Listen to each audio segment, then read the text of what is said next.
अब जब मैं इसका विवरण दूंगा तो आप बिल्कुल सहमत होगा मैं जो आपके सामने में बात रख रहा हूं। और दूसरी बात, इसमें हम लोग सब चुने हुए प्रतिनिधि हैं। मैं अपना बात तर्क रखने से पहले ही बताना चाहता हूं, इस बिल का समर्थन कीजिए, करोड़ों लोगों का दुआ मिलेगा। अगर आप विरोध करोगे, चंद लोगों ने पूरा वक्फ बोर्ड को कब्जा करके रखा हुआ है और आम मुसलमान लोगों को जो न्याय इंसाफ नहीं मिला उसको सही करने के लिए ये बिल लाया गया है। इतिहास में दर्ज होगा कि ये बिल को कौन कौन समर्थन किया है और किसने विरोध किया है, ये इतिहास में नाम दर्ज होगा। इसलिए इस बिल का विरोध करने से पहले आप सोचिएगा, करोड़ों गरीब महिलाओं का, बच्चों का, गरीब मुसलमानों का। सर, सबसे पहले मैं सर जो खामियां ये 2014 से लेकर के आज तक ये 1995 अमेंडमेंट एक्ट के बारे में मैं सिर्फ नहीं कह रहा हूं, हमसे पहले कांग्रेस के जमाने में भी कई यहाँ इस मुद्दे को लेकर के कमेटियां और अलग अलग जगह में इसका विवरण किया गया है। सबसे पहले सर 1976 में वक्फ इंक्वायरी रिपोर्ट पेश किया गया था और 1976 वक्फ इंक्वायरी रिपोर्ट में जो बड़ा रिकमेंडेशन आया है मैं आपके सामने में पढ़ के सुनाना चाहता हूं। 1976 वक्फ इंक्वायरी रिपोर्ट में कहा गया है, सारा वक्फ बोर्ड्स जो है मुतवालिस के कब्जे में चले गए हैं, उसको डिसिप्लिन करने के लिए प्रॉपर कदम उठाया जाना चाहिए। 1976 वक्फ इंक्वायरी रिपोर्ट का दूसरा रिकमेंडेशन है, लिटिगेशंस और केसेस जो आपस में मतभेद इतना ज्यादा है उसको सरल करने के लिए ट्राइब्यूनल सिस्टम को गठन होना चाहिए, उस समय का रिकमेंडेशन था। फिर उसने तीसरे पॉइंट ये कहा कि ऑडिट और अकाउंट्स, वक्फ बोर्ड में ऑडिट और अकाउंट्स का तरीका प्रॉपर नहीं है, उसका पूरा प्रबंधन होना चाहिए, ये उस समय का रिपोर्ट ने कहा गया है। और आखिरी में it recommended the reforms in the category of waqf al aulad, बच्चों के लिए जो हम वक्फ देते हैं उसको सुधार लाना चाहिए, ये 1976 का रिपोर्ट में कहा गया है सर। उसके बाद सर जो हम आज थोड़ा विस्तार में जिसको मैं बताना चाहता हूं, दो कमेटियों के बारे में। ये दो कमेटी कांग्रेस के समय में ही बनाया गया था। सबसे पहले high level committee under justice Rajendra Sachar, ये सर 9 मार्च 2005 में गठन किया गया था, यूपीए का सरकार आ चुके थे और ये स्पेसिफिक मुसलमानों के लिए, उनके वेलफेयर के लिए ये गठन हुआ। और सच्चर कमेटी का जो रिपोर्ट है ये हम सब मालूम है, मैं सिर्फ रेलेवेंट पोर्शन आज इस सदन में बताना चाहता हूं। सच्चर कमेटी का जो पहला रिकमेंडेशन है, इसमें कहा गया है एनुअल इनकम जितना वक्फ बोर्ड का प्रॉपर्टीज है 4.9 लाख रजिस्टर्ड वक्फ प्रॉपर्टीज, ये सिर्फ 163 करोड़ ही आमदनी जनरेट होता है। ये किसी भी रूप से जस्टिफाई नहीं किया जा सकता है और इसको एफिशिएंट तरीके से, मार्केट तरीके से, जिस तरीके से मैनेज होना चाहिए सारा वक्फ प्रॉपर्टी को, अगर सही माने में उस समय उन्होंने कहा, उस सच्चर कमेटी ने, तो उस समय 12,000 करोड़ रुपया पर एनम मिलता है और उस समय जनरेट हो रहा था 162 करोड़। लेकिन मैं साथ साथ ये भी कहना चाहता हूं, क्योंकि वो कमेटी का रिपोर्ट है और मैं माइनॉरिटी अफेयर्स का मंत्री होने के नाते जो हम लोगों ने स्टडी किया है, टोटल 8,72,320 वक्फ प्रॉपर्टीज हमारा जो वामसी जो पोर्टल है उससे पूरा डिटरमिन नहीं किया जा सकता है, लेकिन उसका मार्केट वैल्यू सचर कमेटी ने जो कहा है उससे कई गुना अधिक होने का संभावना है। ये एक आम अंडरस्टैंडिंग की बात है, सबको मालूम है वक्फ के पास कितना प्रॉपर्टी है, वक्फ बोर्ड के पास, और कितना आमदनी है। दूसरा सर, सचर कमेटी का रिकमेंडेशन,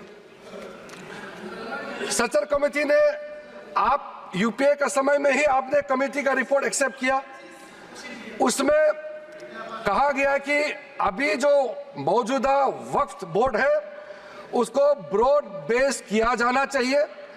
जो लोग मेंबर होते हैं, जो लोग इस कमेटी में जिस वक्फ बोर्ड में है उससे काफी नहीं है, इसलिए इसका ब्रॉड बेस होना चाहिए, रिप्रेजेंटेशन ज्यादा होना चाहिए। ये सचर कमेटी का रिपोर्ट का पहला नंबर पॉइंट है। इसमें सर दो महिला सेंट्रल वक्फ काउंसिल और स्टेट वक्फ बोर्ड्स में होना चाहिए, ये भी सचर कमेटी का ही रिकमेंडेशन है। सेक्रेटरी जो होते हैं सेंट्रल वक्फ काउंसिल का, वो joint secretary level government of India का उस स्तर का ऑफिसर होना चाहिए।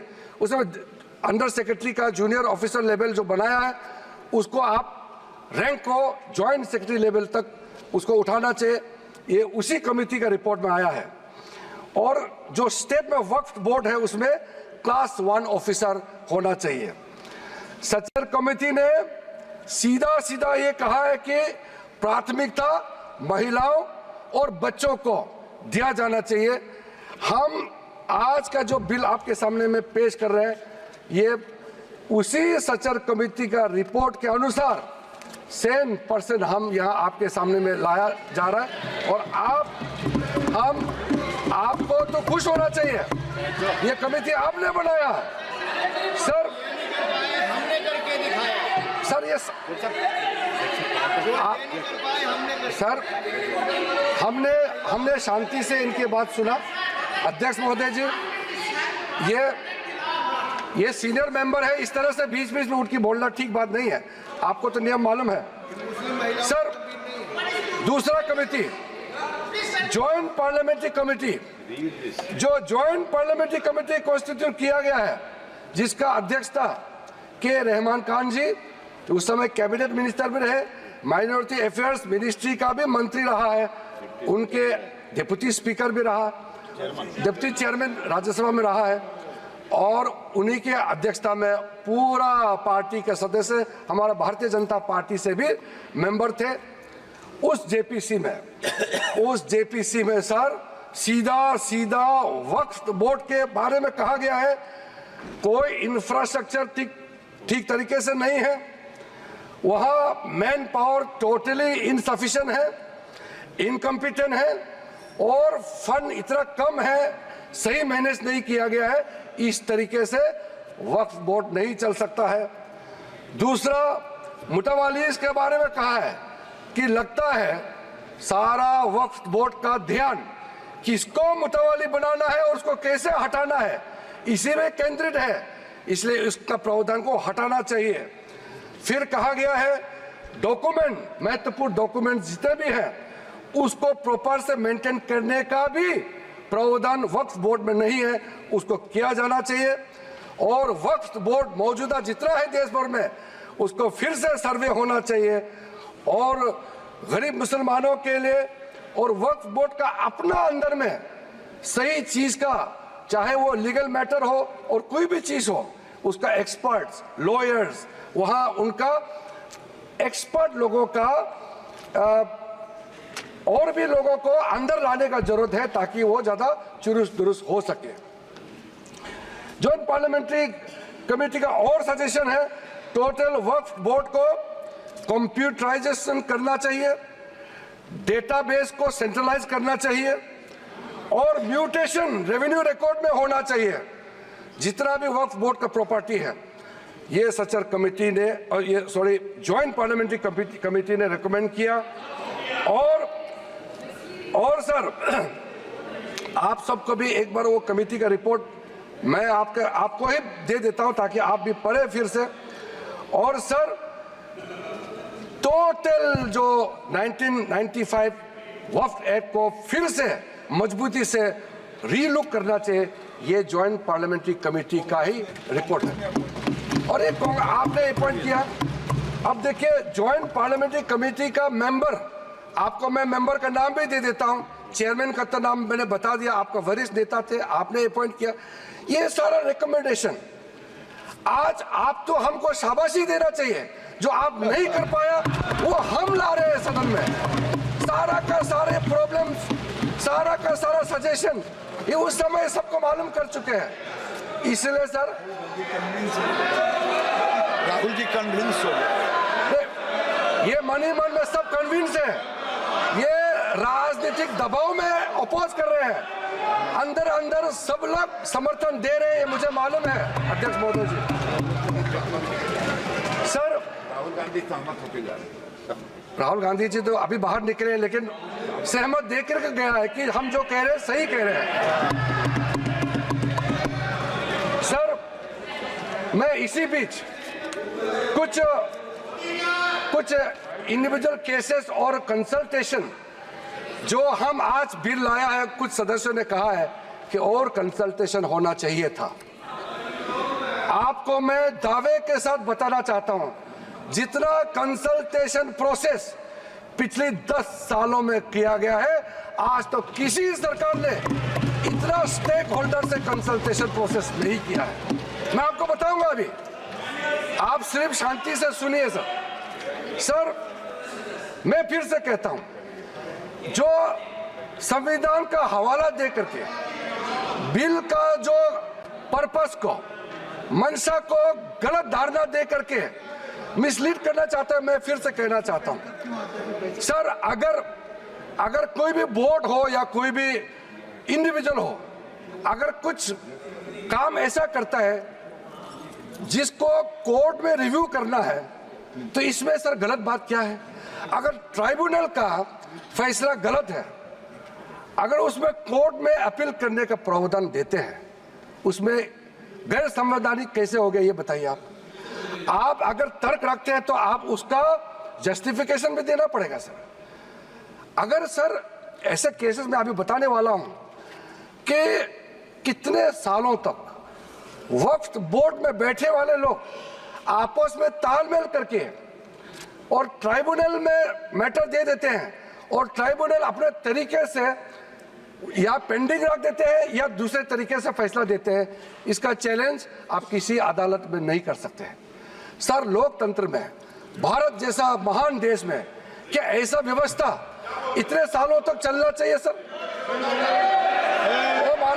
वो गुमराह करे, वो ऐसा तरीका बनाया, तरीका बनाया इन्होंने कि ट्राइब्यूनल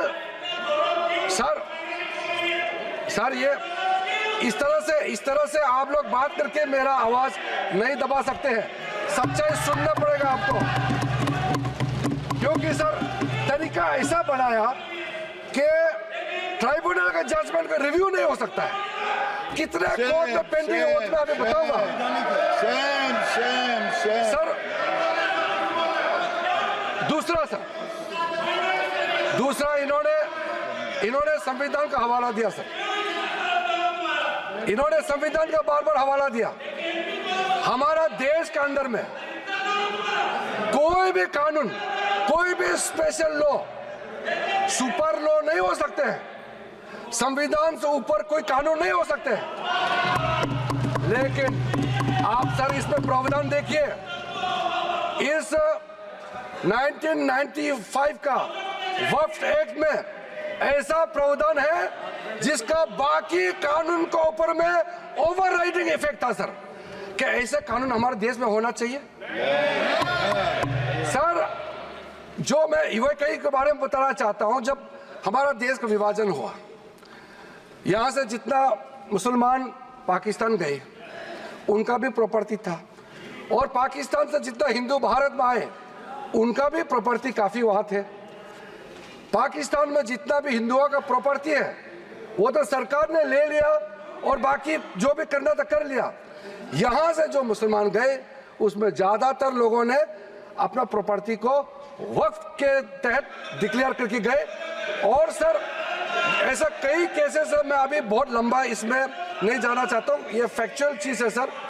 मैं ये कहना चाहता हूँ कि ठीक है, आपका ज़मीन है, आप किसी को क्या करना चाहता है मैं उसको नहीं कह रहा हूँ। मैं इसी बात को कहना चाह रहा हूँ कि अगर किसी ने अपना विल, अपना डीड दिया है, अपना जो मनसा को साफ किया है, अगर उसका लाभ मुसलमान महिला या मुसलमान बच्चे को अगर लाभ नहीं मिलता है तो क्या सरकार चुपचाप बैठना चाहिए सर? ये हमारा दायित्व है, ये इस सदन का दायित्व है कि गरीब महिला कोई भी हो, चाहे हिंदू हो, मुसलमान हो, सिख, ईसाई, बौद्ध, पारसी और जैन, कोई भी हो, ये इस सदन का दायित्व है कि न्याय दिलाने के लिए अगर कोई कमी है तो पूरा करना चाहिए। और आज हम सर, आज जो ये अमेंडमेंट बिल लेके आ रहे हैं उसमें सारा प्रावधान रखा गया है। उसमें एक मैटर मैं बोलना चाहता हूं, लॉ ऑफ लिमिटेशन में क्या कहते हैं सर, इसमें ऐसा प्रावधान था जिसको हम हटा रहे हैं आज के इस अमेंडमेंट के जरिए। लॉ ऑफ लिमिटेशन में ऐसा था पुराने कानून में कि इतने साल तक आप अगर कोई अपील नहीं किया या उस समय उसका कुछ बीच में कुछ घटना हो गया या पुराने बहुत साल हो गए, आप लॉ ऑफ लिमिटेशन तो होना चाहिए ना सर, कहीं सीमा तो होना चाहिए। लेकिन इन्होंने ऐसा किया कि मान लो कोई खड़ा होकर कहेगा कि 500 साल पहले मेरा बाप दादा का इस जगह में कोई कार्यक्रम चलता था, नमाज पढ़ा था या किसी ने कुछ किया है, सिर्फ एक बात बताने पर पूरा वो जगह को वक्फ प्रॉपर्टी डिक्लेयर किया जाता था। ऐसा नहीं कर सकते। लॉ ऑफ लिमिटेशन भी इसी संसद ने बनाया है और लॉ ऑफ लिमिटेशन को भी ओवरराइड कर दिया था ये 1995 वक्फ एक्ट ने सर। तो ये कैसे हो सकता है कि एक ऐसा कानून इस देश में कैसे हो सकता है कि बाकी जितना कानून को ऊपर में चढ़ जाता है और उसका ओवरराइडिंग इफेक्ट होता है? ऐसा हो नहीं सकता। हम कैसे एक्सेप्ट किया है इतने सालों तक? तो ये सर एक अच्छा समय है, जो गलती किया है, ठीक है, इंसान से गलती हो जाते हैं और पार्टियों ने भी गलती किया होगा, कांग्रेस पार्टी ने, बाकी पार्टी ने। आज सुधरने का समय है तो हम सुधर ला रहे हैं। गलतियां हुई हैं लेकिन जो सुधरते समय कम से कम आप विरोध ना करें सर। और सर सेक्शन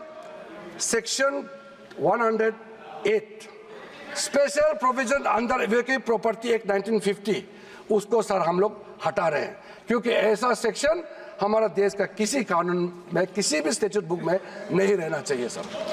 उसके बाद सर उसके बाद मैं कुछ ऐसा इश्यूज पे जाना चाहता हूं जिससे हमारे सारे सदन को सुन करके उनको कन्विंस होगा सर। आप सर इनको थोड़ा चुप करें, बीच बीच में इस तरह का कहना, सीनियर मेंबर है सर। अब हम सर बड़ा विषय पे जाना चाहता हूं सर। ये हमने जो कंसल्टेशन का प्रोसेस किया है, मैं पुराने दिनों के बारे में नहीं कह रहा हूं, 2014 के बाद कितने लोगों से, हजारों लाखों लोगों से, या तो मंत्रालय के ओर से जाके उनके साथ कंसल्टेशन किया या वो रिप्रेजेंटेशन लेकर के मंत्रालय में आए और उनके बात को हमने सुना है सर। पिछले एक साल के अंदर में, पिछले सिर्फ एक साल के अंदर में online complaint 194 complaints related to encroachment and illegal transfer of Waqf land एक साल के अंदर में, और 93 complaint against Waqf board officials and 279 एक जनरल कंप्लेंट, ये ऑनलाइन हमारे पास में पोर्टल में आया है।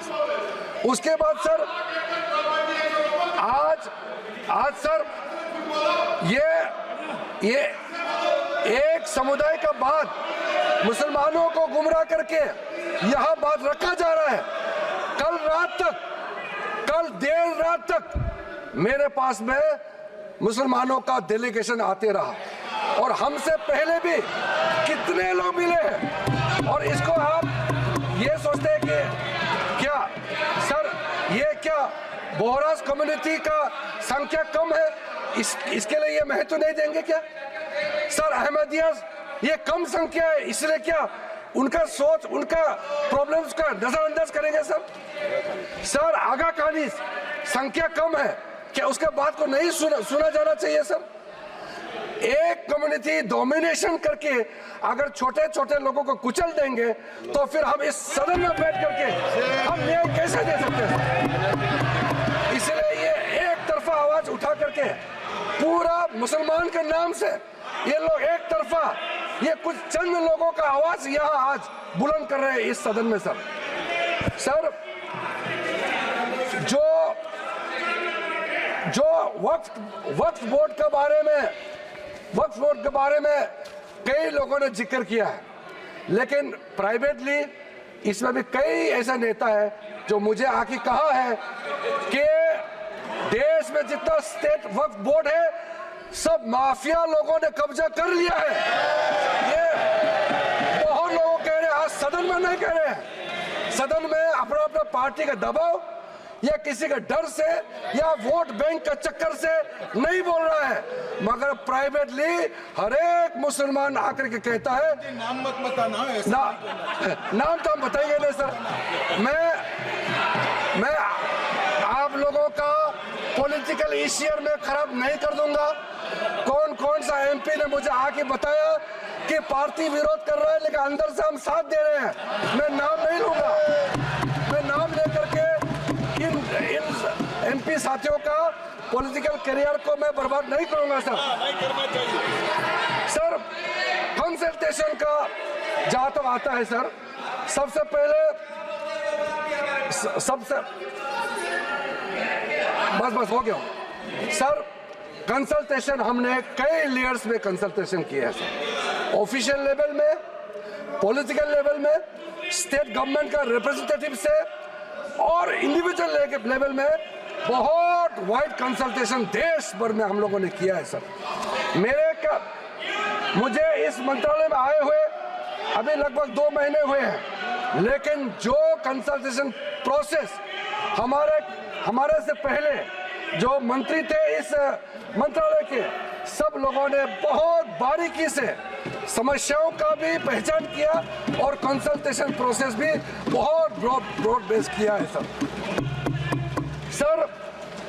कुछ कंसल्टेशन के बारे में मैं आपको जरूर बताना चाहता हूं सर। 2015 के बाद एक्टिव कंसल्टेशन का प्रोसेस शुरू हुआ है। ऐसा मत सोचिए ये 2024 में वक्फ बोर्ड अमेंडमेंट बिल लेकर के अचानक आया है, मत सोचिए। ये मैं आपको बताने वाला कितना एक्सटेंसिव एक्सरसाइज कंसल्टेशन करके आज ये बिल आपके सामने में पेश कर रहे हैं सर। इसमें सर अलग अलग समुदाय के जितना मैंने नाम लिया सर, अहमदियास है, बोहरास, पसमंदास, आगा खानीज, वुमेन रिप्रेजेंटेटिव्स और जितने पिछड़े मुसलमानों के अंदर में सबसे लेकर के 19 स्टेट और यूनियन टेरिटरी के वक्फ बोर्ड के चेयरमैन, सीईओस और उनके और भी ऑफिशियल रिप्रेजेंटेटिव सबसे बात शुरू किया है सर। 2015 में पटना में कंसल्टेशन प्रोसेस किया, फिर उसके बाद में 16 अप्रैल में नई दिल्ली में, फिर 12 तारीख अक्टूबर 2015 में श्रीनगर जम्मू कश्मीर में इसका कंसल्टेशन का बैठक हुआ। उसके बाद 2015 में 11 नवंबर का दिल्ली में, फिर उसके बाद 7 जनवरी 2017 में फिर दिल्ली में, 8 मार्च 2018 दिल्ली में, इस तरीके से फिर 13 जुलाई 2023 में मुंबई में, उसके बाद 2024 जुलाई 23 में फिर लखनऊ में, उसके बाद फिर 7 नवंबर 2023 नई दिल्ली में सर। और ये जो प्रोसेस है लखनऊ यूपी में, लखनऊ उत्तर प्रदेश में ही है अखिलेश जी, लखनऊ उत्तर प्रदेश का राजधानी है सर।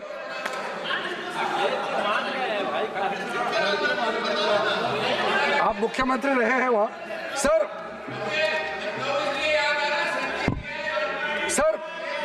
2000 2023 जो लेटेस्ट कंसल्टेशन जो हुए हैं, मैं थोड़ा सा इसके बारे में बताना चाहता हूँ। इसमें सर जनरल पब्लिक जो आम मुसलमानों के साथ चर्चा हुई, क्योंकि हमारा मंत्रालय ने खुले मन से कहा कि इंडिविजुअल लेवल में भी आपका कोई इश्यू है, आप आ सकते हैं, आप बात रख सकते हैं, मंत्री के साथ मुलाकात कर सकते हैं और अधिकारियों के साथ आप मिल सकते हैं। उस समय सर मुंबई में representative from the general public के साथ साथ और भी ऑफिशियल से भी हमारी बैठक हुई और उसमें स्टेट वक्फ बोर्ड को इम्प्रूव करने के लिए और कदम क्या क्या उठाना चाहिए उसका सुझाव वहां में आया। लखनऊ में जब बैठक हुई, लखनऊ में उत्तर प्रदेश स्टेट वक्फ बोर्ड के जो बाकी टॉप लेवल से भी सबसे बात हुई, चेयरमैन, सीईओ और आम लोगों से भी वहाँ सुनवाई हुई और वो भी बहुत एक्सटेंसिवली वहाँ बात हुई। और वहाँ ये वामसी पोर्टल आपका जो इंफॉर्मेशन वगैरह जितना हम शेयर करते हैं, ये सब के बारे में, वक्फ बोर्ड के प्रॉपर्टी के बारे में, कैसे उसका यूटिलाइजेशन होना चाहिए, कैसे मेंटेनेंस होना चाहिए, सारा चर्चा हुए, रिकमेंडेशन दिए कि ये अमेंडमेंट का जरूरत है। आपके लखनऊ से भी रिकमेंडेशन आया है।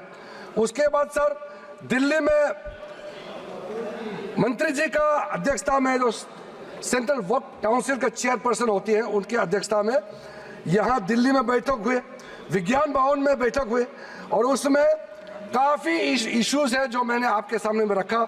सारे के सारे इश्यूज उसी दौरान हर स्टेट, मैं अधिकारी का नाम नहीं बताऊंगा मगर मैं स्टेट का नाम जरूर बताना चाहता हूं। आंध्र प्रदेश से आए, आप सुनने का क्षमता रखेंगे तो मैं तो, आप लोगों ने इतना सवाल किया, मुझे तो लगता है कि कम से कम 3 घंटा मुझे बोलना चाहिए। इतना आप लोगों ने गलत धारणा यहाँ में फैलाया है। सर आंध्र प्रदेश, असम से,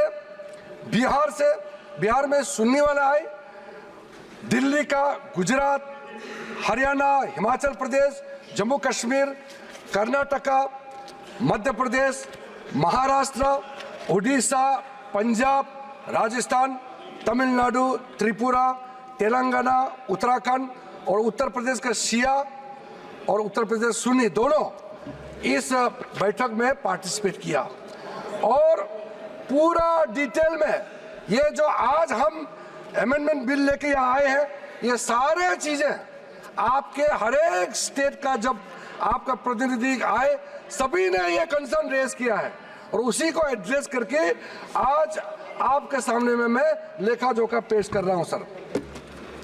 और सर मैं आपको ये भी बताना चाहता हूं कि ये जो वक्फ बोर्ड के बारे में आप जो बचाने का इतना जो कोशिश कर रहे हैं, इनका खिलाफ पूरा मुसलमान समाज के अंदर में वक्फ बोर्ड का जो मैनेजमेंट है और ट्राइब्यूनल के खिलाफ भी कितना आक्रोश है आपको अंदाजा नहीं है। इसमें सर इंडिविजुअल केसेस, मैं कुछ केसेस आपको सामने में जरूर बताना चाहूंगा ताकि वो दर्द आप भी महसूस करें। सर जो कुछ केसेस मैं आपके सामने में लाना चाहता हूं, वो आप सबको जानना चाहिए एक इंसान होने के नाते। सबसे पहले तो अहमदियाज की ओर से कई रिप्रेजेंटेशन जो मेरे पास आए हैं, हमारा मंत्रालय में जो है उसमें खास करके स्टेट वक्फ बोर्ड कर्नाटका, केरला, तेलंगाना और तमिलनाडु, यहाँ से जो रिप्रेजेंटेशन आया है वो हमारा सेंट्रल वक्फ काउंसिल में भी केस है और नेशनल कमीशन फॉर माइनॉरिटीज यहाँ में भी इस केस को दर्ज किया गया है और वो चल रहा है, इसलिए मैं उस पर डिटेल में अभी मैं कहना नहीं चाहता हूँ। दूसरा सर एक इंडिविजुअल केस है बोहरा समाज का। सर मुंबई में एक ट्रस्ट है, 1944 में उस समय हाई कोर्ट ने सेटल कर दिया गया सर, उसका स्टेटस साफ करके रखा हुआ है और आप लोग सब जानते हैं दाऊद इब्राहिम का नाम, वो उसके आसपास वहाँ रहते थे। और वो प्रॉपर्टी सेटल हो चुके हैं। और बाद में माननीय प्रधानमंत्री नरेंद्र मोदी जी आने के बाद महाराष्ट्र के लिए बहुत बड़ा काम शुरू किया और एशिया का लार्जेस्ट क्लस्टर डेवलपमेंट स्कीम का उसी जगह में लॉन्च किया गया है। और ऐसा समय में जो आदमी इस प्रॉपर्टी से कोई लेना देना नहीं, गुजरात में किसी एक ने इस प्रॉपर्टी के खिलाफ में वक्फ बोर्ड में कंप्लेंट कर दिया और फिर वक्फ बोर्ड ने नोटिफाई कर दिया इस चीज को।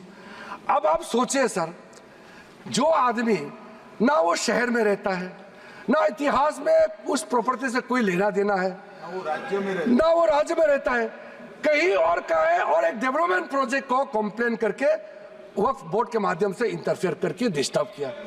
आप सोच के देखिए, और वो कम्युनिटी के लोग जो हमसे मिलने आते हैं उसका दिल के अंदर में कितना दर्द होता होगा। मैं मिलने का समय में मुझे समझ में आ गया था कि ये इसका क्यों सॉल्यूशन नहीं हुआ। दूसरा सर, ये मीडिया में भी सर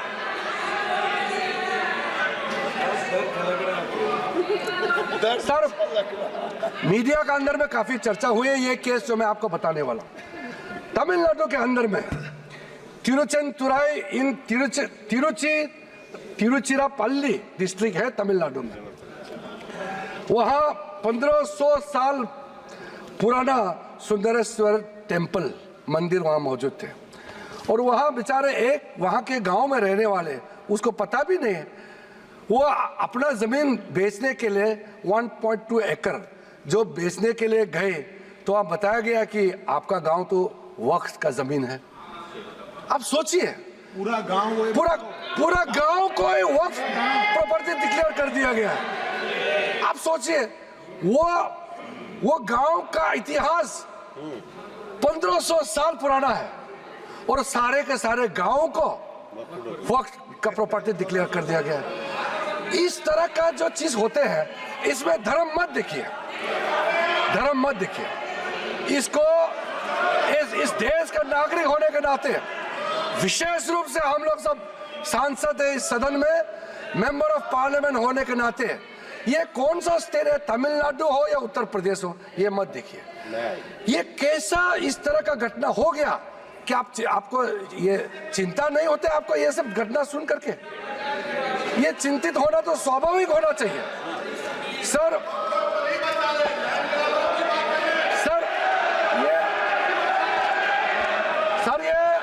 ये सुन नहीं पा रहे हैं और विषय को भटकाने के लिए तरह तरह का बातें यहाँ किया जा रहा है। सर, सूरत म्युनिसिपल कॉर्पोरेशन के बारे में सोचिए, ये सब कोई प्राइवेट लैंड तो है नहीं। सूरत म्युनिसिपल कॉर्पोरेशन का पूरा हेडक्वार्टर को वक्फ प्रॉपर्टी डिक्लेयर कर दिया गया है। आप सोचिए सर, ये कैसे कर सकता है? आप सोच सकते हैं क्या? देखिए, मैं बाय डेफिनेशन मैं एक बौद्ध हूं, मैं हिंदू भी नहीं हूं, मैं मुस्लिम भी नहीं हूं, मैं क्रिश्चियन भी नहीं हूं, लेकिन मैं सब धर्म को मानता हूं। लेकिन इसको आप लोग बार बार धर्म को लेकर के मत देखिए। कोई भी इस देश का नागरिक सरकारी जो म्युनिसिपल कॉर्पोरेशन क्या किसी का प्राइवेट प्रॉपर्टी है? हो सकता है क्या? म्युनिसिपल प्रॉपर्टी का जमीन आप कैसे वक्त डिक्लेयर कर सकते हैं सर? सिट डाउन राजा। आप बैठिए, डिस्टर्ब मत कीजिए, फायदा नहीं है। मैं अभी यील्ड नहीं करूंगा सर। मैंने शांति से आप लोगों का बात सुना है सर। कर्नाटका स्टेट का तो कमाल है सर। आप सुनिए ध्यान से, कर्नाटका स्टेट का 2012 में कर्नाटका माइनॉरिटी कमीशन का रिपोर्ट का सुनिए। जो रिपोर्ट मेरे सामने में आए हैं 2012 में कर्नाटका स्टेट माइनॉरिटी कमीशन की रिपोर्ट में कहा गया कि कर्नाटका वक्फ बोर्ड ने 29,000 एकर्स ऑफ लैंड को कमर्शियल पर्पस में कन्वर्ट कर दिया। और इसको अगर आप हिसाब किताब करोगे तो आप समझ सकते हैं। लेकिन सबको मालूम है वक्फ प्रॉपर्टी को किस पर्पस में आप इस्तेमाल कर सकता है। ये रिलीजियस पर्पस के लिए, चैरिटेबल पर्पस के लिए और पायस पर्पस के लिए यूज कर सकते हैं, लेकिन आप मनमानी कर रहे हैं। तो एक कर्नाटका स्टेट वक्फ बोर्ड का इतना मनमानी कर रहे थे, तो कम से कम बाकी तो नहीं सही, कम से कर्नाटका से जितना कांग्रेस एमपी तो कम से कम बोले ना इसमें। ये आंखों के सामने में इतना बड़ा घपला हो रहा है सर। एक इंडिविजुअल केस फिर मैं साइड करना चाहता हूं सर, डॉक्टर बारिये बुशरा फातिमा का केस सर, ये लखनऊ का है अखिलेश जी, ये चिंता नहीं करना। और ये शायद आप मुख्यमंत्री थे तो उस समय ये आपको किसी ने बताया नहीं क्या? बेचारे वो महिला अपने बच्चे के साथ में किस मुश्किल हालात में जी रहे हैं, किस मुश्किल हालात में जी रहे हैं। लेकिन अगर हम वक्फ बोर्ड का जो अभी सिस्टम है अगर अमेंडमेंट नहीं किया गया तो जो प्रॉपर्टी इनका पिताजी जो अगर गुजर जाएंगे तो ये सारा प्रॉपर्टी उसको और उसको बच्चे को नहीं मिलेंगे। तो क्या हम इंटरवेन नहीं करना चाहिए ऐसे समय में? उनको इंसाफ देने के लिए क्या हमको कदम नहीं उठाना चाहिए? तो इसीलिए सर ये इसमें आप धर्म को मत जोड़िए, इंसाफ की नजर से देखिए सर। सुन तो लो। देखो ये कांग्रेस वाले का यही प्रॉब्लम है, सवाल उठाया और जब मैं क्लैरिफिकेशन दे रहा हूं फिर बताते हैं कि इसको कमेटी में चर्चा करेंगे। सर इल्जाम लगा करके भागने का कोशिश मत करो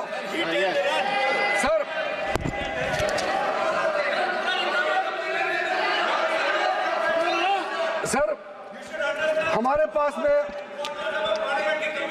मैं समझता हूं पार्लियामेंट्री कमेटी में देखिए सर, अध्यक्ष महोदय मेरा जवाब के बाद हम क्या करना है आपके परमिशन से हाउस का सेंस से लेकर के आगे हम बढ़ेंगे। मगर जो इन्होंने इतना मेंबर्स आपके परमिशन के बाद बोला, झूठे बातें प्लस भ्रम फैलाया, असत्य बात के असत्य है, ठीक है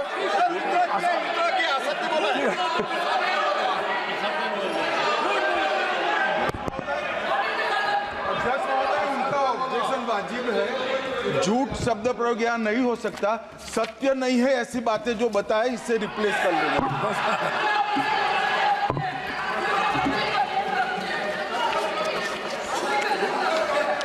सर तो सर वो बात अभी गृह मंत्री जी ने भी क्लैरिफाई किया है, असत्य और भ्रामक बोल दीजिए ना।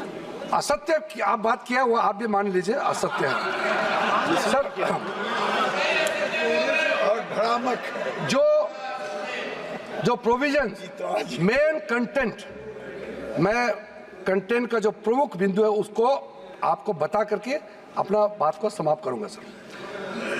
इस बिल में सर जो टाइटल है ये टाइटल को हमने चेंज किया है सर।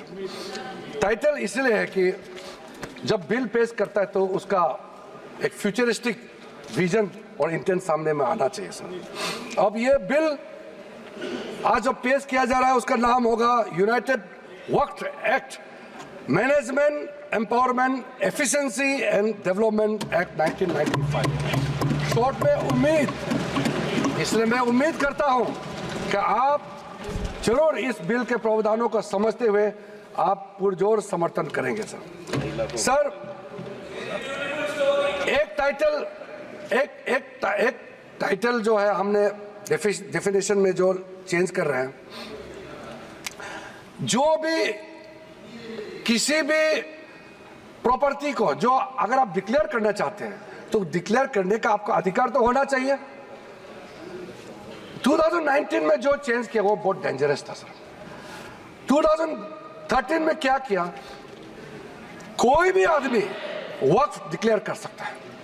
हमने कहा बिल्कुल नहीं कर सकते हैं, जो मुसलमान है वही वक्फ क्रिएट कर सकते हैं और नॉन मुसलमान नहीं कर सकते। नहीं तो सर ये फ्यूचर में जब जवाब देते समय हम डिटेल बोलेगा कि इसका डेंजरस कोनोटेशन क्या हो सकता है।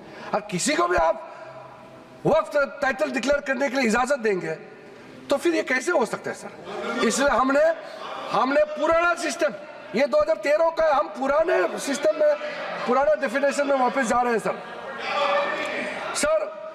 अब सर इन्होंने कलेक्टर्स के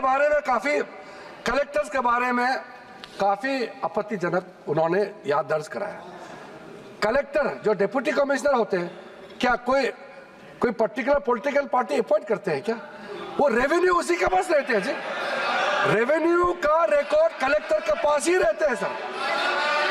और ये बोलते हैं कि कलेक्टर के पास ये रेवेन्यू वाला काम कलेक्टर को नहीं देना चाहिए। तो कलेक्टर का काम क्या है बताइए फिर? आप बताइए। कलेक्टर बनाया इसलिए रेवेन्यू रिकॉर्ड देखने के लिए। मुझे समझ में नहीं आया किस चीज को विरोध कर रहे हैं सर। ये रेवेन्यू ऑफिसर होते हैं सर। इसलिए सर जब सर्वे कमिश्नर का कामकाज को लेकर के इतना जो रिकमेंडेशन मैंने बताया, वो ऑब्जेक्शन सिर्फ हमने नहीं किया, जितना कमेटियां आपने बनाए हैं, पार्लियामेंट्री कमेटीज, ज्वाइंट कमेटी बनाया, पार्लियामेंट में क्वेश्चंस आया है, अलग अलग तरीके से रिप्रेजेंटेशन आया है, ये सब आपके समय के हैं। उसी समय में ही सचर कमेटी बनी है। उसी ने कहा है कि प्रॉब्लम सर्वे कमिश्नर में है, इसलिए रेवेन्यू रिकॉर्ड का साथ जोड़ के सारा प्रॉपर्टी का वैलिडेशन होना चाहिए और जिला कलेक्टर को इसमें लाना चाहिए। ये आप ही का रिपोर्ट है, हम तो सिर्फ इंप्लीमेंट कर रहे हैं सर। इसलिए इतना उत्तेजित होकर के आप लोगों को यहाँ अपोज करने का कोई जरूरत नहीं सर। दूसरा सर, इस प्रावधान, इस बिल में हमने जो एक प्रावधान रखा है, ट्राइब्यूनल्स जो बने हैं, हम ट्राइब्यूनल को खत्म नहीं कर रहे हैं। पहले ट्राइब्यूनल में 3 मेंबर होते थे, अब हम प्रावधान रख रहे हैं कि इसमें एक जुडिशियल और एक टेक्निकल मेंबर होगा। और अगर वो समझ में नहीं आया, मैं अभी सर उसमें हमने ये कहा है कि जो टेक्निकल मेंबर है, अगर वो एब्सेंट होता है तो एक जुडिशियल, सर इनको मालूम नहीं है इस देश में जितना भी ट्राइब्यूनल बनाते हैं, कमीशन बनाते हैं, वो रिटायर्ड जज ही बनाया जाता है। जितना ट्राइब्यूनल में उसमें टेक्निकल मेंबर जो होते हैं वो अधिकारी को बनाया जाता है, लेकिन जो जुडिशियल मेंबर होता है वो रिटायर्ड जज ही होते हैं। इतना तो समझना चाहिए, 5 बार MP हो चुके हैं सर। हम लोग साथ आए लोकसभा में, इतना तो जानना चाहिए। हम लोग एक समय चुन के आए, एक समय हम लोग एक साथ में आए थे, अभी तो इसको ये मालूम नहीं सर। टोटल केस ट्राइब्यूनल्स के अंदर में 12,792 केसेस आज वक्फ बोर्ड्स में पेंडिंग है, 19,207 ट्राइब्यूनल्स में पेंडिंग है। क्यों इसको हम लोग डिस्पोज नहीं कर सकते हैं? क्या आप चाहते हैं कि ऐसे ही पड़े रहे? आप सोचिए सर। इसलिए सर टाइमलाइन हमारे लिए बहुत जरूरी है। न्याय मिलना चाहिए, लेकिन समय पे न्याय मिलना चाहिए। इसलिए सर इस नए बिल में प्रावधान किया, मैं सदन में आपके माध्यम से रखना चाहता हूं। अब हमने टाइमलाइन सेट कर दिया है। फाइलिंग जो भी होता है उसका अपील 90 डेज के अंदर में होना चाहिए और डिस्पोजल ऑफ द केसेस 6 महीने के अंदर होना चाहिए। अब ये बिल पास होने के बाद ये जो हजारों केसेस पेंडिंग है, इसका पूरा का पूरा साफ हो जाएगा, निवारण हो जाएगा, सेटलमेंट हो जाएगा। इसमें क्या दिक्कत है? जल्दी न्याय मिले तो ठीक है ना सर। दूसरा इंपॉर्टेंट, बस मैं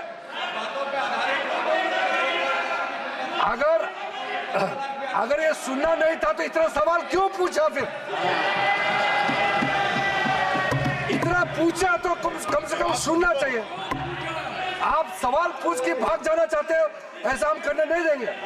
आप भाग जाने से भी हम बोलते रहेंगे, अपना बात इस सदन में पूरा रखेंगे हम। सर आज जमाने हैं, वक्फ बोर्ड में टेक्नोलॉजिकल इंडक्शन ये अनिवार्य है। इसलिए सर हमने ये प्रावधान रखा है कि वक्फ बोर्ड में साइंटिफिक तरीके से बहुत ही एफिशिएंटली ट्रांसपेरेंट तरीके से वक्फ बोर्ड चलाने के लिए पूरा का पूरा टेक्नोलॉजी का इसमें उपयोग किया जाएगा और बिल्कुल ये हर समय ये निगरानी में रहेगा। हमारा मंत्रालय से ओवरसाइट कंटिन्यूस मॉनिटर करते रहेगा। वक्फ प्रॉपर्टी का सारा प्रावधान ये प्रावधान किया गया है सर। एक पोर्टल सर सेंट्रल गवर्नमेंट का पोर्टल है, उसमें सारा अकाउंट्स का फॉर्मेट होगा और साथ साथ में जो मुतवाली से जिसका खिलाफ इतना कंप्लेंट करते हैं उसको अकाउंटेबल बनाया गया है कि गलत काम करेगा तो उसका खिलाफ कार्रवाई होगा सर। और सर मंत्रालय ने ये सारा पोर्टल को गति शक्ति इकोसिस्टम के साथ हम लोगों ने इंटीग्रेट करने का पॉलिसी प्रोसेस शुरू कर चुके हैं सर। सर एक बहुत महत्वपूर्ण जो मैं कहते हुए मुझे अच्छा लग रहा है, अब जो नया बोर्ड होगा सर सेंट्रल वक्फ काउंसिल और स्टेट वक्फ बोर्ड होगा, इसमें महिलाओं का रिप्रेजेंटेशन अनिवार्य हो गया है। महिला इसमें रहेंगे और इसमें मुस्लिम महिला और जितना अलग डिनोमिनेशंस है बोरास आगा खानीज और अदर बैकवर्ड क्लासेस अमंग्स मुस्लिम, इनको भी हमने बोर्ड में स्थान देने का निर्णय किया गया। अब हम लोग सब यहाँ मेंबर ऑफ पार्लियामेंट है। हमारा कॉन्स्टिट्यूंसी में हर धर्म के लोग हैं। अभी ये दादा बोल रहे थे कि मेरा कॉन्स्टिट्यूंसी में मुसलमान है क्या? मेरे कॉन्स्टिट्यूंसी में बहुत मुसलमान वोटर है। इसको बताइए।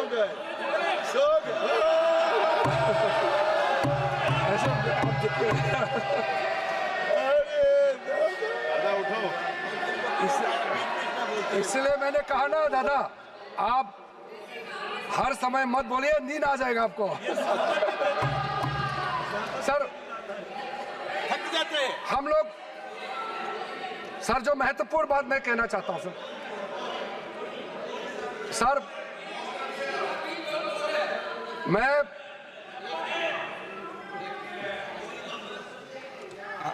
कोई स्पीच हो तो फिर सो जाओ क्या सदन में?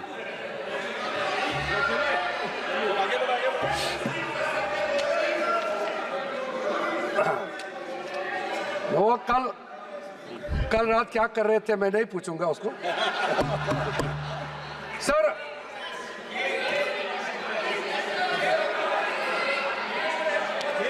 चेक कर लेंगे, पॉलिटिकल रिप्रेजेंटेशन चेक कर लेंगे। ब्रोदर पॉलिटिकल रिप्रेजेंटेशन हमारे लिए जरूरी है। हो गया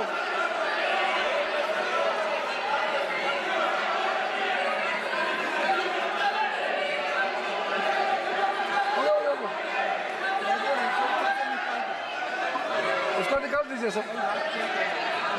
मैं इसको देख लूंगा, कार्रवाई से हटा दूंगा।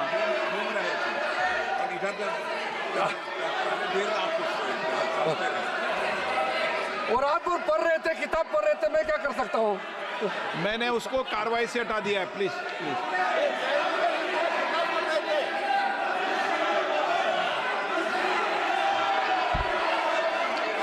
हो गया सर। मैं पॉलिटिकल रिप्रेजेंटेशन के बारे में कहना चाहता हूँ। हम सबका कॉन्स्टिट्यूंसी में हिंदू भी हो सकता है, मुसलमान हो सकता है, क्रिश्चियन हो सकता है, बौद्ध हो सकते हैं, पारसी, सिख सब हो सकते हैं। इसलिए मेंबर्स ऑफ पार्लियामेंट को किसी भी धर्म से जोड़ना सही नहीं है। हमने ये नहीं कहा कि वक्फ बोर्ड में इस धर्म को लेके आना चाहिए, हम नहीं कह रहे। हम ये कह रहे मेंबर ऑफ पार्लियामेंट वहां मेंबर होना चाहिए। अब वो मेंबर ऑफ पार्लियामेंट अगर हिंदू है या अगर क्रिश्चियन है तो हम क्या कर सकते हैं? अगर किसी कॉन्स्टिट्यूंसी से किसी एमपी को चुन के भेज दिया by virtue of being member of parliament, अगर वो बोर्ड में मेंबर होता है तो क्या हम उसको चेंज कर देना चाहिए उसके धर्म को? ये बेसिक बात है सर। इसलिए सर ये बिना मतलब का ये इशू उठा रहे सर। उसके बाद सर सर एक इंपॉर्टेंट बात बताना चाहता हूं। वक्त बोर्ड को अच्छा से चलाने के लिए वहां टैलेंटेड लोग चाहिए, जानकारी लोग चाहिए। ऐसे किसी को आप उठा करके किसी वक्त में मेंबर नहीं बना सकते हैं सर। इसके लिए जो रिकमेंडेशन हमको मिला है, हर कमिटी और जो जेपीसी से भी रिकमेंडेशन मिला है, मैं उसी को बता रहा हूं। Diversified talent pool, administrative skill वाला, जो जिसका अच्छा नॉलेज है, ऐसे लोगों को हम लोग बोर्ड में लाना चाहिए। अच्छे ऑफिसर्स को वक्त बोर्ड को मैनेज करने के लिए उनको ऑफिसर के हिसाब से वहां नियुक्त होना चाहिए। ये सब बातें हमने रखा है, ये सारा आपका रिकमेंडेशन है। हम बार बार आपको बता रहे हैं, याद दिला रहे हैं, आपका रिकमेंडेशन है, इंप्लीमेंट हम कर रहे हैं, आपको समझ में नहीं आ रहा है। और सर खास करके जो बच्चे और महिलाओं के लिए हमने काफी ध्यान रखा है, ताकि कल को ये एक्ट पास हो जाने के बाद कोई मुसलमान बच्चे या महिला किसी तरीके से उनको इंसाफ मिलने से वंचित रह जाए, ऐसा नहीं होना चाहिए। इसके लिए ठोस प्रावधान हम लोगों ने यहाँ रखा गया है। और सारा जो वक्फ प्रॉपर्टी का जो प्रोसीड्स है, जो भी उसका इनकम होगा, ये सिर्फ मुसलमान कम्युनिटी का वेलफेयर के लिए ही खर्चा होगा।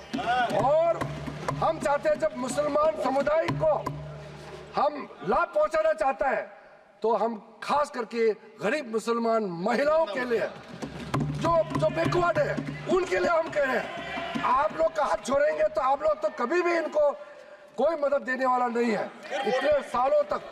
इसलिए हमको ये प्रावधान करना पड़ रहा है। अंत में सर, आदरणीय प्रधानमंत्री जी ने जो स्लोगन दिया है, हमारे एक मंत्र इस सरकार का है, सबका साथ सबका विकास। और ये कह रहे हैं कि मैं मुसलमान नहीं हूं, इसलिए इस बिल में मुझे नहीं बोलना चाहिए। ये तो बहुत आपत्तिजनक वाला बात है। क्या कोई मंत्री बनने के लिए, इस देश का किसी भी मंत्रालय को संभालने के लिए, क्या पर्टिकुलर एक धर्म का, जाति का होना चाहिए क्या? बार बार वो कह रहे हैं कि मैं मुसलमान नहीं हूं, इसलिए मुझे नहीं बोलना चाहिए। ये बहुत गलत बात उन्होंने कहा। मैं इसका आपत्ति दर्ज करना चाहता हूं। सर,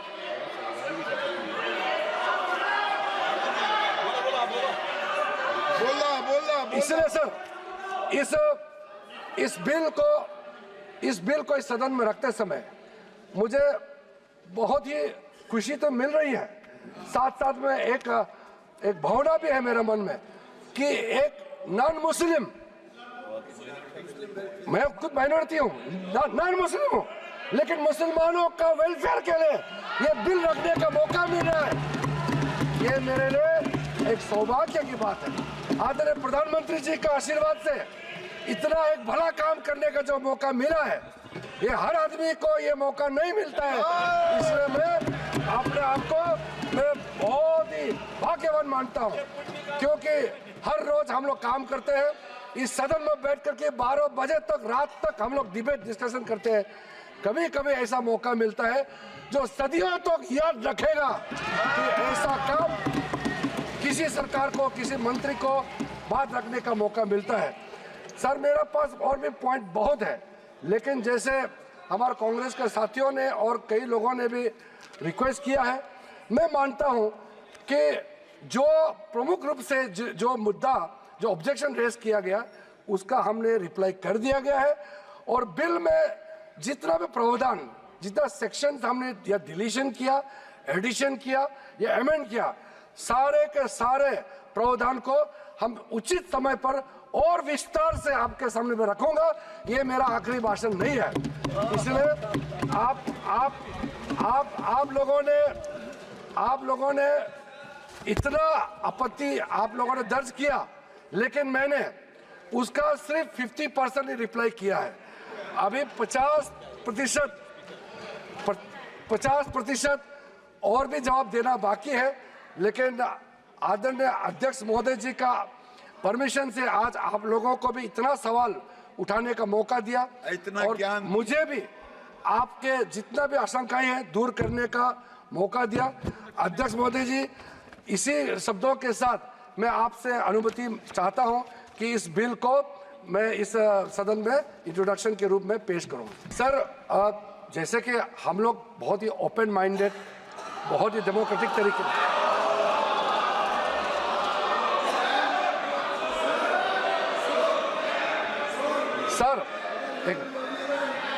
सर, ये जो इनका बर्ताव है, इसको देख करके मैं एक बात कहना चाहता हूँ। हम तो नए एमपी बन के आए थे, हम पीछे बैठते थे पुराने सदन में।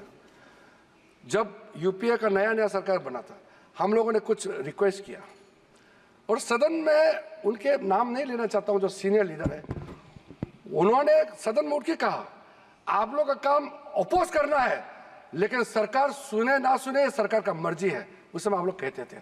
आज हम इतना खुले दिल से कह रहे हैं कि आपने रिक्वेस्ट किया, सारा सदन सबने कहा कि इस बिल पे और भी चर्चा होना चाहिए, स्क्रूटनी होना चाहिए। क्यों नहीं? हम इसके लिए भागने वाला नहीं है, क्योंकि इसमें हमारा मंशा साफ है, हमारा कदम साफ है। किस चीज से डरना है?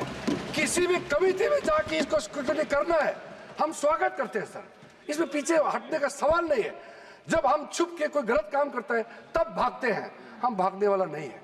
इसलिए अगर किसी कमेटी में जाना है, हम सर अपने सरकार की ओर से हम पक्ष रखना चाहते हैं कि ज्वाइंट पार्लियामेंट्री कमेटी गठन करके इस बिल को रेफर किया जाए और फिर ऑल पार्टी अपने संख्या के हिसाब से वहां पे विस्तार से चर्चा करें और स्टेक होल्डर से बुला करके जो भी सुनना है आप इस कमेटी को अधिकृत रूप से यहाँ से आप पास कर दीजिए और भविष्य में हम खुले मन से इस तरह का आपका सजेशन हम जरूर सुनेंगे, लेकिन देश के लिए जो सही है हम जरूर करेंगे। इसी बातों के साथ आपको बहुत बहुत धन्यवाद देना चाहता हूँ।